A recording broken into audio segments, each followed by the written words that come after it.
Диктатор утек у Москву. Лукашенко попросил у Путина орешник. Я хочу публично попросить вас. 33 года тому зник Советский Союз. Забили осиновый кол в империю зла. Силовики не могут без мата и автомата.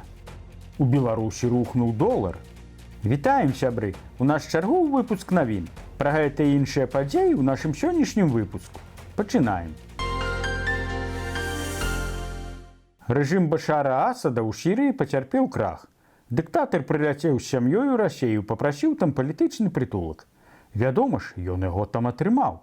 Напярэдадні з'явіліся паведамленні, што самалёт Асада быў збіты.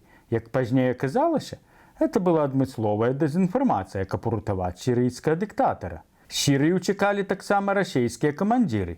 Для іх з Расеі былі накіраваныя дадатковыя караблі, у тым ліку Балтыйскага флоту.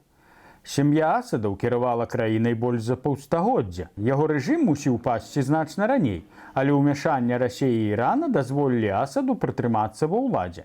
У 2015 годзе ён нават заяўляў, што не паўторыць лёс Януковіча, а ў выніку ўсё ж прыйшлося яго паўтарыць. Зараз прэзідэнцкі палац Асада амаль цалкам разрабаваны. Раней доступ сюды для простых грамадзянаў быў зачынены. Цяпер жа ў палац увайшло шмат людзей, якія практычна цалкам вынеслі або знішчылі ўсю маёмасць. Паведамляецца, што паўстанцы спрабавалі спыніць марадзёраў, але марна. У асноўным у рабаванні палаца ўдзельнічалі жыхары прыгарадаў Дамаска. Зараз Расея ў тэрміновым парадку выводзіць сваіх вайскоўцаў з Сірыі. Як скажацца перамога паўстанцаў у доўгатэрміновай перспектыве, пакуль невядома, але вялікіх надзей на перамены да лепшае ўскладаць не варта. А вось для Расеі і асабіста для Пуціна это сур'ёзная параза. Напярэдадні гэтых падзей два іншыя дыктатары, Лукашенка і Пуцін, сустрэліся ў Мінску. Сустрэча была прымеркаваная да 25-гадовага юбілею ўтварэння так званай саюзнай дзяржавы. Лукашенко обозначил галоўную праблему, что перашкаджае и Беларуси, и России. Прежде всего необходимо убрать балласт проблем, вокруг которых мы топчемся уже не первый год. Тут он мае рацыю. Баласт сапраўды трэба прыбраць. Только ж як яго прыбереш, калі яны самі і ёсць той баласт. Яны нават новае вайсковае пагадненне падрыхтавалі. Только, Владимир Владимирович, наше намерение подписать этот договор слишком возбудило наших, как вы говорили, партнеров на Западе. Не ведаю, каго там што ўзбудзіла на Захадзе, а вось падзенне рэжыму Асада павінна было ўзбудзіць Лукашэнку.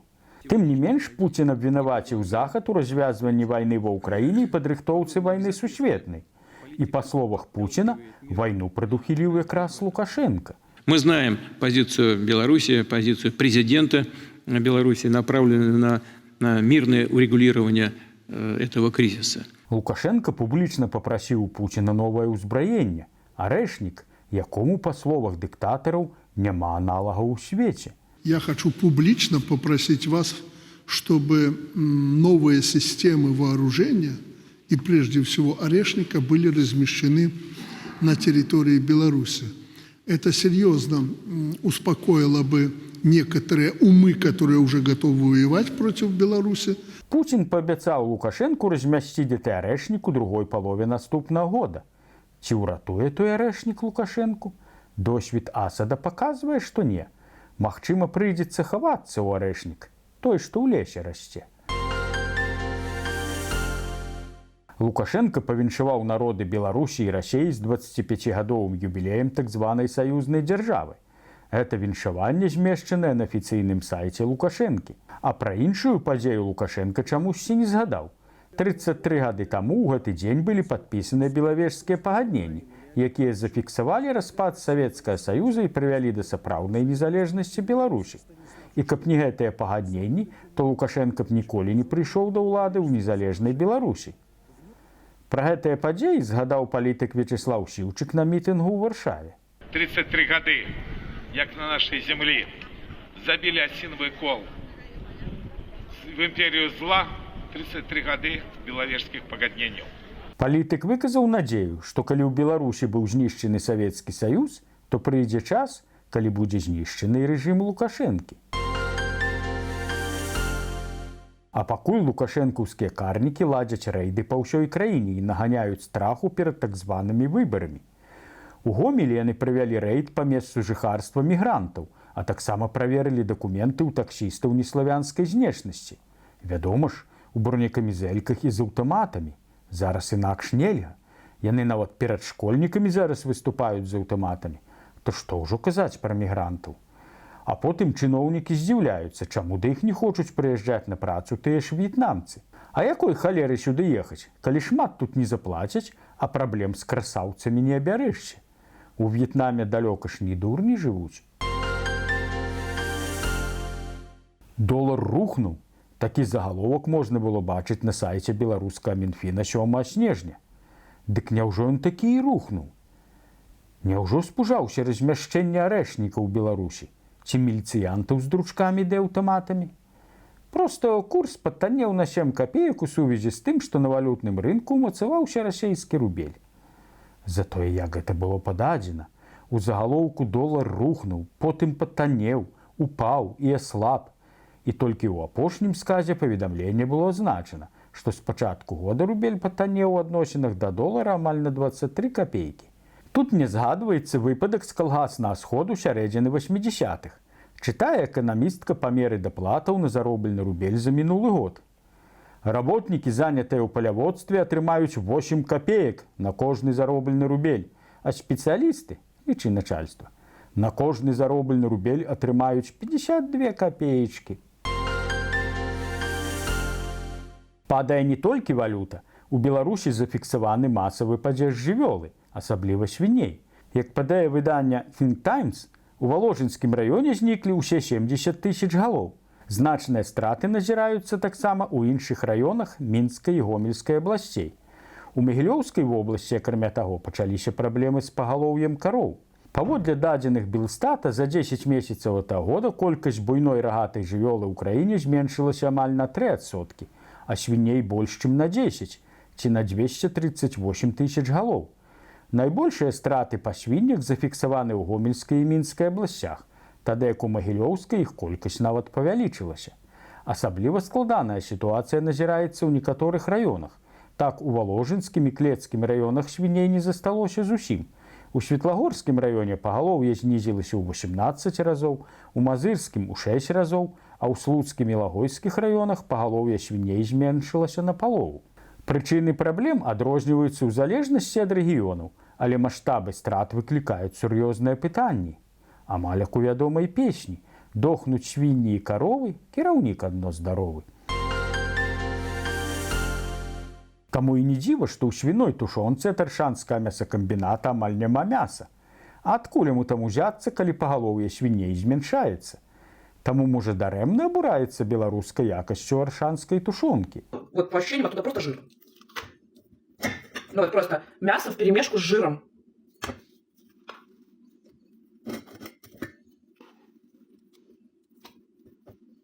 На низу желе, как и должно быть, а вверху тупо жир. Хаця ж, гледзячы на тое, як яна аблізвае пальцы, не скажаш, што аршанская тушонка ўжо зусім ёй не падабаецца. Жанчына задае пытанне. А теперь вопрос. Кто украл отсюда мясо? Потому что мясом здесь и не пахнет. Мне это нагадала сюжэт з гумарыстычнай праграмы «Гарадок», што выходзіла напрыканцы минулага стагоддзя. Где мясо? Где мясо? Мне положено мясо! Положено. Ешь. Оно не положено! Не положено. Не ешь. Вось падобна маглі падказаць аршанскія вытворцы. Падабаецца – еш. Не падабаецца – не еш. А мы вяртаемся ў гарадок. Толькі ўжо не ў тэлеперадачу, а ў беларускі гарадок, што месціцца на поўнач ад Віцебску. У гарадоцкім раёне па ініцыятыве Вайханскага сельсавета ў вёсцы Палешына з'явілася унікальная зона чакання аўталаўкі, якая літаральна перавярнула жыццё мясцовых жыхароў. Мерапрыемства настолькі важнае, што сама старшыня раённага савета дэпутатаў Святлана Зуева не паленавалася завітаць асабіста, каб павіншаваць вяскоўцаў з гэтай грандыёзнай падзеяй. Цікава, чаму то яшчэ чырвоную стужачку не перарэзалі? Падчас сустрэчы вяскоўцы абмеркавалі самыя злабадзённыя праблемы – выбарчую кампанію, медыцынскае і паштовае абслугоўванне. Святлана Леанідаўна, вядома ж, не магла не зазірнуць у аўталаўку, каб праверыць асартымент і выслухаць пажаданні вяскоўцаў. бо без гэтага сапраўдны клопат пра людзей проста немагчымы. Цяпер, дзякуючы старанням мясцовых уладаў, у Палешыне з'явіўся самы сучасны пункт сацыяльнай інфраструктуры – будка. Шматфункцыянальная, камфартабельная, сучасная, яна, безумоўна, стане сімвалам клопату ўлады пра вясковае насельніцтва.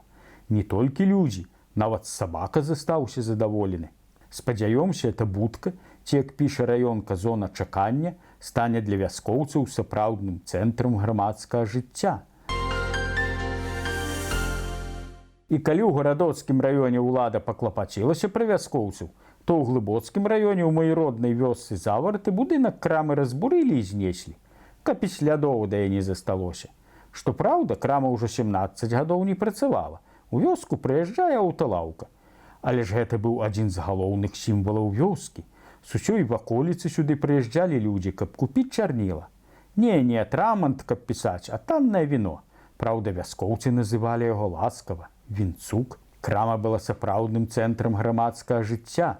Сюды прывозілі зарплату калгаснікам, тут жа яе замочвалі, тут любіліся, жаніліся, абмяркоўвалі ўсе падзеі жыцця не толькі вёскі, але і краіны. 7 гадоў таму тут адзначылі свята вёскі. Выглядае так, што ў апошні раз. Тады яшчэ свята сабрала даволі шмат народу. І вось зараз пустая крама стала мазоліць вочы начальства і вырашылі прыбраць. Відаць, хутка знікне і вёска, бо насельніцтва за гады майго жыцця зменшылася больш як у 10 разоў. На гэтым у нас усё. Да сустрэчы ў чацвер. Дзякуй за лайкі і каментары. Калі для вас это бяспечна, падпісвайце наш канал, стаўце падабайкі або непадабайкі, каментуйце, дзяліцеся гэтым відэа з сябрамі. Жыве Беларусь! Слава Украіне!